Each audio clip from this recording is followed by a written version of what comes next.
وہ پیڈرو نہیں، عنایت اللہ مسیح تھا جس نے مجھ سے شادی کی تھی، وہ بھرائی ہوئی آواز میں بولی، اور شادی سے پہلے وہ بالکل مختلف انسان تھا۔ یہی شرافت کا لبادہ اوڑھ کے تو اس نے مجھے دھوکہ دیا تھا۔ اس نے اپنے سب وعدے پورے کیے، ہمارا قرض بے باک ہو گیا، ہم پھر اسی مکان میں چلے گئے جو میری ماں کا تھا۔ پیڈرو نے اسے دگنی قیمت ادا کر کے واپس لے لیا، پھر میری ماں کے نام کر دیا۔ اس گھر میں لوٹنے کے بعد ہماری زندگی کا بالکل نیا دور شروع ہوا۔ پیڈرو نے اس میں آرام و آسائش کے تمام اسباب فراہم کیے۔ پیٹر یہ سب کچھ نہیں کر سکتا تھا۔ اس کے ساتھ میری زندگی بہت تنگ دستی میں گزرتی۔ میری ماں خوش تھی کہ جو ہوا اچھا ہوا۔ خود میں نادان اور کم عقل پیڈرو کو چاہنے لگی اور پیٹر کو بھول گئی۔ لالچ نے مجھے اندھا کر دیا تھا۔ عیش و آرام کسے اچھا نہیں لگتا، اور مجھے وہ زندگی مل گئی تھی جس کے میں خواب تو دیکھتی تھی لیکن ان کی تعبیر پر یقین نہیں رکھتی تھی۔ خواب تو خواب ہی ہوتے ہیں، مگر میرے خواب سچ ہو گئے تھے۔ پیڈرو میں بظاہر کوئی خرابی نہیں تھی۔ اس نے مرے کالج سیالکوٹ سے BA کیا تھا اور اسے ہاکروپ کا بیٹا ہونے کے باوجود بہت سی مراعات حاصل تھی۔ کرسچن مشنری اس کی ہر ممکن مدد کرتے تھے۔ اس کی فیس معاف تھی، کتابیں مفت مل جاتی تھیں، اس کو ہاسٹل میں رہنے کا خرچ نہیں دینا پڑتا تھا اور ماہانہ خرچ کے لیے وظیفہ الگ ملتا تھا۔ اس نے کبھی یہ نہیں بتایا تھا کہ وہ کیا کرتا ہے۔ وہ کبھی ہفتہ بھر، کبھی 15 دن اور بعض اوقات ایک مہینے کے لیے باہر چلا جاتا تھا اور لوٹ کر آتا تھا تو ہمارے لیے اتنے تحائف لاتا تھا اور میری ماں کو اتنا پیسہ دیتا تھا کہ اس نے زندگی بھر کی ملازمت میں نہ دیکھا تھا۔ شادی کے بعد میں ملازمت چھوڑ دینا چاہتی تھی لیکن اس نے مجھے منع کر دیا۔ یہ بڑی عجیب بات تھی۔ اکثر شوہر تو یہی چاہتے ہیں کہ بیوی صرف گھر کی ہو کر رہے اور ملازمت کو معیوب سمجھتے ہیں۔ یہاں الٹا معاملہ تھا۔ میں چاہتی تھی کہ صرف گھر بار سنبھالوں کیونکہ مجھے ملازمت کی ضرورت ہی نہیں۔ شوہر کی آمدنی اتنی تھی کہ میں خود ملازم رکھ سکتی تھی، مگر پیڈرو نے کہا وقت گزارنے کے لیے مشغلہ اچھا ہے۔ وہ اکثر باہر رہتا ہے، میں گھر کے اندر بند ہو کے کیا کروں گی؟ میں کیسے کہتی کہ جب بچے ہوں گے تو میں اکیلی کہاں رہوں گی اور مجھے فرصت کب ملے گی؟ سال بھر بعد میں امید سے ہوئی مگر میری گود نہ بھری۔ وہ بچہ پیدا ہونے سے پہلے ہی مر گیا۔ میں بہت روئی دھوئی لیکن اسے تقدیر کا لکھا سمجھ کر خاموش ہو گئی۔ دوسری اور تیسری بار بھی ایسا ہی ہوا تو میں نے اس ڈاکٹر سے بات کی جو مجھے دیکھنے گھر آتی تھی، اور اس نے رازداری کا وعدہ لے کر مجھے بتایا کہ میرے شوہر کو میرا ماں بننا منظور نہیں تھا کیونکہ بچوں کو وہ مصیبت سمجھتا ہے۔ میں تو سمجھتی تھی بچہ خدا کی رحمت ہوتا ہے، انسان کے روپ میں فرشتہ ہوتا ہے، وہ پل ہوتا ہے جو اس دواجی زندگی کی بقا کا ضامن ہوتا ہے، دو کناروں کو، دو رشتوں کو ملاتا ہے۔ غم و غصے نے مجھے پاگل کر دیا۔ مجھے بعد میں معلوم ہوا کہ وہ ڈاکٹر تھی ہی نہیں، کوئی تجزیہ کار مڈ وائف تھی۔ میں نے اس پر حملہ کر دیا اور اس کا منہ نوچ لیا، اسے گالیاں دی، چڑیل، ڈائن اور قاتل کہا اور اس کے کپڑے پھاڑ دیے۔ وہ ایسی بھاگی کہ پھر نظر نہ آئی۔ میری ماں تو اس کے گھر بھی گئی تھی لیکن اس کا کوئی پتہ نہ چلا۔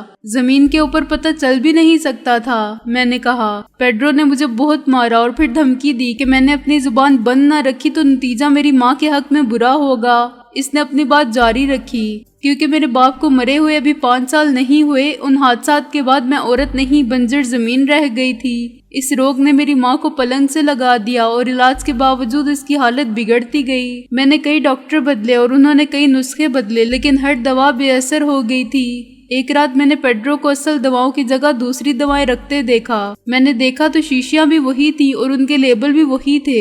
صاف ظاہر تھا کہ اس رد و بدل کا مقصد دوا کی جگہ زہر دینے کے سوا کچھ نہیں۔ میں نے ہنگامہ کیا تو پیڈرو نے مجھے ہنٹر سے مارا اور کہا کہ مجرم میں ہوں، وہ تو باہر رہتا ہے۔ ماں کے لیے ڈاکٹر لانا اور دوا دینا سب میں خود کرتی ہوں۔ مجھ سے پہلے وہ اپنے شک کا اظہار ڈاکٹروں سے کر چکا تھا۔ یہ سوال تو بعد میں پیدا ہوتا کہ کیا بیٹی بلا وجہ ماں کو زہر دے سکتی ہے؟ پہلے تو پولیس مجھے گرفتار کر لیتی اور ڈاکٹر بھی شوہر کے ساتھ میرے خلاف گواہی دیتے۔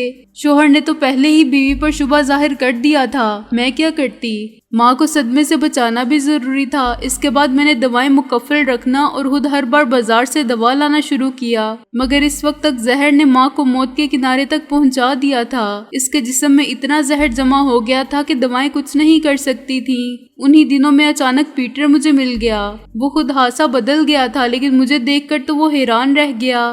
میں نے اسے ساری بات بتا دی اور اس سے مدد مانگی۔ اس نے خاموشی سے پیڈرو کے بارے میں معلومات حاصل کی اور 2 ہفتے بعد مجھے بتا دیا کہ جسے میں گھر کے اندر عنایت مسیح سمجھتی ہوں وہ باہر کی دنیا میں استاد پیڈرو ہے اور اس کا بزنس کیا ہے۔ جو کچھ اس نے کہا وہ میرے لیے ناقابل یقین تھا۔ میں تصور بھی نہیں کر سکتی تھی کہ میرا شوہر جرائم پیشہ افراد کے گروہ میں شامل ہے اور اس کی تمام آمدنی غیر قانونی ہے۔ ہر بیوی کی نظر میں شوہر فرشتہ ہوتا ہے، لیکن میرا شوہر شیطان تھا۔ میں اس کے ساتھ کب تک نباہ کرتی؟ میں نے اسے بتا دیا کہ اب وہ مجھے دھوکہ نہیں دے سکتا، کیونکہ حقیقت مجھے معلوم ہو گئی ہے۔ حقیقت؟ وہ زہر ہند کے ساتھ بولا۔ حقیقت کیا ہوتی ہے؟ اور اگر تمہیں معلوم ہو گئی ہے تو اس سے مجھے کیا فرق پڑتا ہے؟ تم میری بیوی ہو۔ نہیں ہوں میں تمہاری بیوی، میں نے چلا کے کہا۔ میں عنایت مسیح کی بیوی تھی، کسی استاد پیڈرو کی نہیں۔ وہ چونکا۔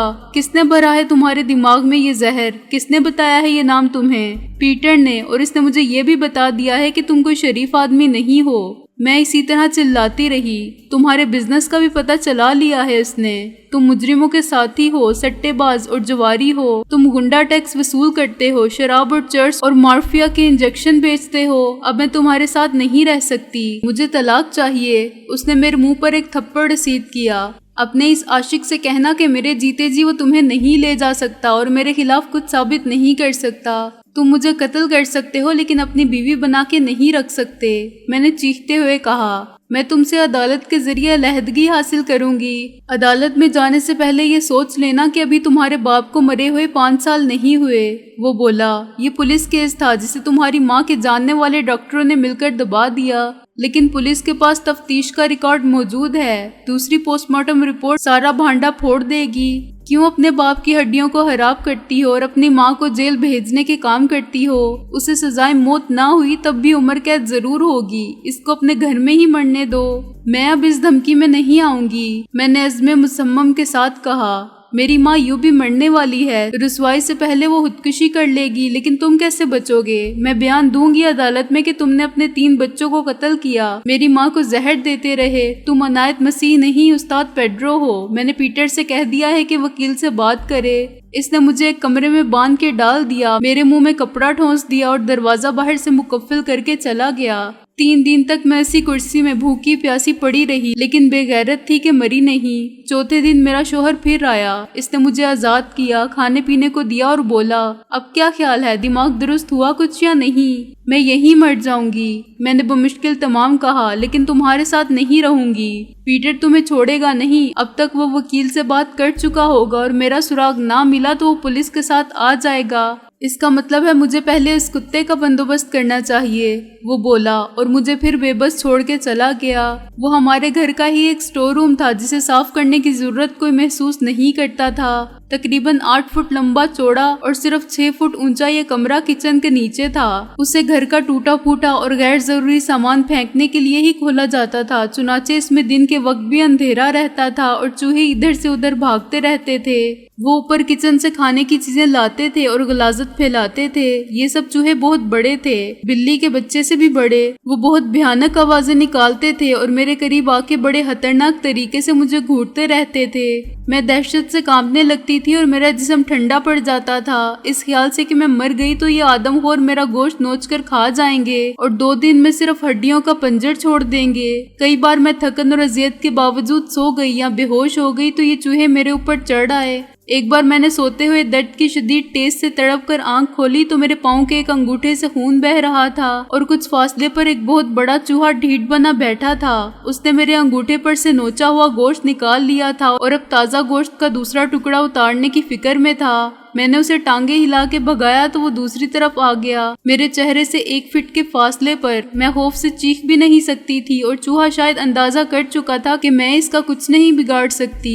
وہ دوسرے چوہوں سے زیادہ سیانہ اور جرأت مند تھا اور اس کی مکروہ شکل کو اتنا قریب پا کے مجھے یوں لگا جیسے اب وہ میری آنکھیں نکال لے گا۔ اس کے بعد میں کچھ بھی نہیں دیکھ سکوں گی اور وہ اپنے قبیلے کے دوسرے چوہوں کو بلا کے کہے گا کہ بے خوف ہو کر دعوت اڑاؤ۔ اب تک آدمی ہمیں چوہے دان میں پھنسا کر مارتا رہا ہے، آج آدمی ہمارے درمیان پھنس گیا ہے اور اتنا ہی بے بس ہے۔ اس وقت مجھ میں غیر معمولی طاقت آ گئی اور میں نے فرش پر گھوم کے لاتیں چلائیں تو ایک ٹوٹی ہوئی کرسی چوہے پر گر پڑی اور وہ بھاگ گیا۔ میرے ہاتھ پیر ایک ہی ہتھ کڑی سے جکڑے ہوئے تھے اور ہتھ کڑی کا دوسرا سرا ایک بہت بڑی کیل کے ساتھ دیوار میں ٹھوک دیا گیا تھا، چنانچہ میں بیٹھ تو سکتی تھی لیکن کھڑی نہیں ہو سکتی تھی۔ دیوار سے پیٹھ لگا کے بھی میں کتنی دیر بیٹھی رہتی؟ میری کمر اور شانے جب درد کرنے لگتے تھے اور جسمانی ہمت جواب دے جاتی تھی تو میں خود ہی فرش پر گر پڑتی تھی۔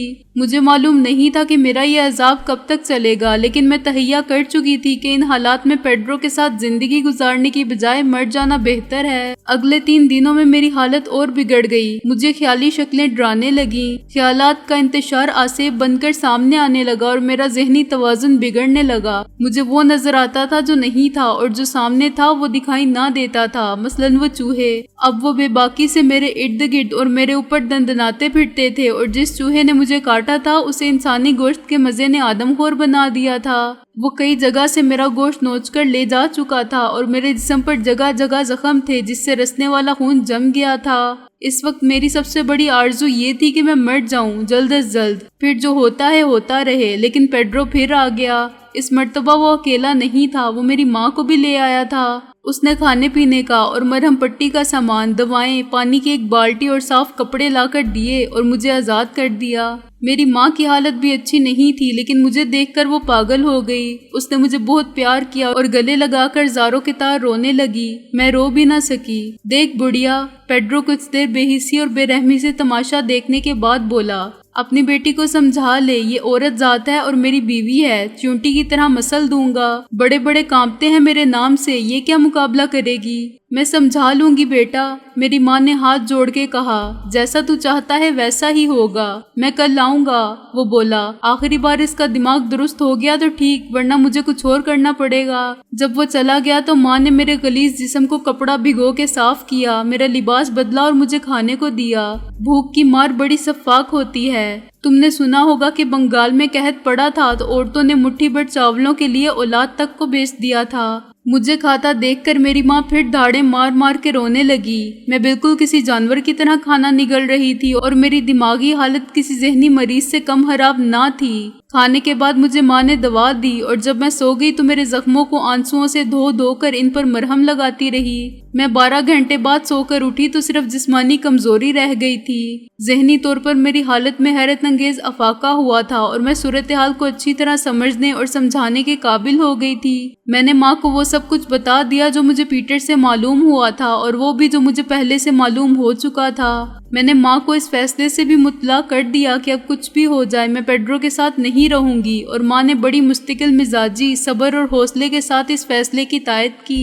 اگلے دن پیڈرو آیا تو ہم نے اسے بتایا کہ نہ ہمیں ذلت و رسوائی کا خوف ہے اور نہ موت کا، تم دونوں کی عقل خراب ہو گئی ہے۔ وہ بولا، میں تم سے کچھ مانگ تو نہیں رہا ہوں، اس سے پہلے بھی میں نے تمہیں بہت کچھ دیا ہے اور آئندہ بھی دیتا رہوں گا، بدلے میں تمہیں خاموش رہنے کے سوا کیا کرنا ہے، عیش سے جیو۔ میری ممتا کا خون کر کے اور میرے اندر کی عورت کو مار کے کہتا ہے عیش سے جیو۔ میں نے اس کے منہ پر تھوک دیا، اپنی اولاد کو قتل کیا ہے تو نے، گنڈے، بدماش، بلیک میلر، میری بیٹی سے پہلے مجھے مار دے۔ میری ماں نے کہا، زہر دے دے یا خود پھانسی پر لٹکا دے، میں کسی پولیس کی دھمکی سے نہیں ڈرتی، اب جا کر دے رپورٹ تھانے میں لکھ کر دیتی ہوں کہ میں نے اپنے شرابی اور بد کردار شوہر کو زہر دے کر مارا تھا۔ پیڈرو کی آنکھوں میں خون اتر آیا، اس نے میری ماں کو ہتکڑی لگا کے بٹھا دیا اور مجھے چمڑے کے ہنٹر سے اتنا مارا کہ کپڑے ہی نہیں میری کھال تک پھٹ گئی۔ چیخ چیخ کر میری ماں پاگل ہو گئی اور دیوار سے سر ٹکرانے لگی۔ مجھے ہوش آیا تو نقشہ بدلا ہوا تھا۔ میں اپنے بیڈ روم میں صاف ستھرے کپڑے پہنے لیٹی تھی اور پیڈرو کمرے میں ٹہل رہا تھا۔ میری ماں کہاں ہے؟ میں نے اٹھ کر بیٹھتے ہوئے کہا، جہاں تم تھی۔ پیڈرو مسکرایا، بوڑھی اور بیمار ہے نا، 2 دن میں ہی مر جائے گی۔ تم نے تو دیکھے ہیں وہ چوہے جو اس کا گوشت کھائیں گے، میں نے ان کو بڑی محنت سے پالا ہے،